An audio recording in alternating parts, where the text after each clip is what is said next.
oral tradition. That is, they didn't write down their stories, and they just transmitted them orally.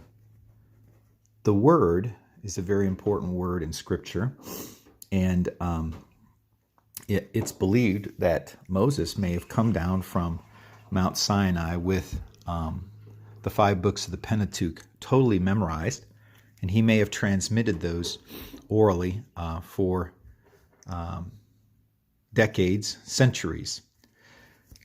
But about 3300, we know that writing is invented, and that is a historical fact.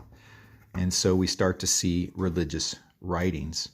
The earliest religious writings are those of the Mesopotamians, and the Code of Hammurabi pops up pretty quickly, containing a lot of the elements of the Ten Commandments and so forth.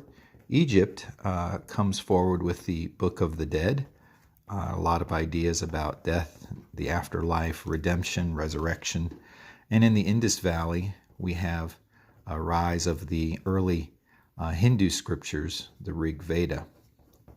But according to the biblical narrative, one theologian, early theologian, his name was Ussher, he added up all the begats and the lineages of Scripture and came up with a date of about 6,000 as the age of the earth, based upon a loose compilation of the dates.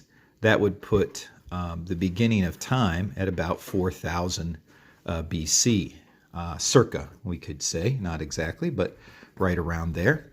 And so we have a conflict with science because we have carbon dating, and we have what is known as thermoluminescent dating.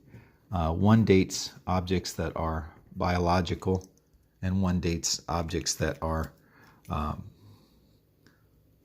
carbon-based or non-living. But when we're studying history, it's important to ask yourself, were you there?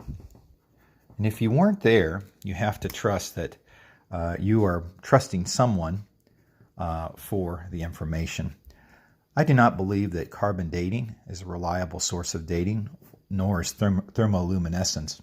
I believe these forms of dating are flawed, and they will be proven scientifically inaccurate in time. I believe they're flawed because they are based on, that's supposed to be based on flawed assumptions. So carbon dating is based on the fact that the Earth is 4.5 billion years old, and so the dating methods try to prove those dates. If we have a young Earth hypothesis, we wouldn't even be looking for those dates of millions and billions of years.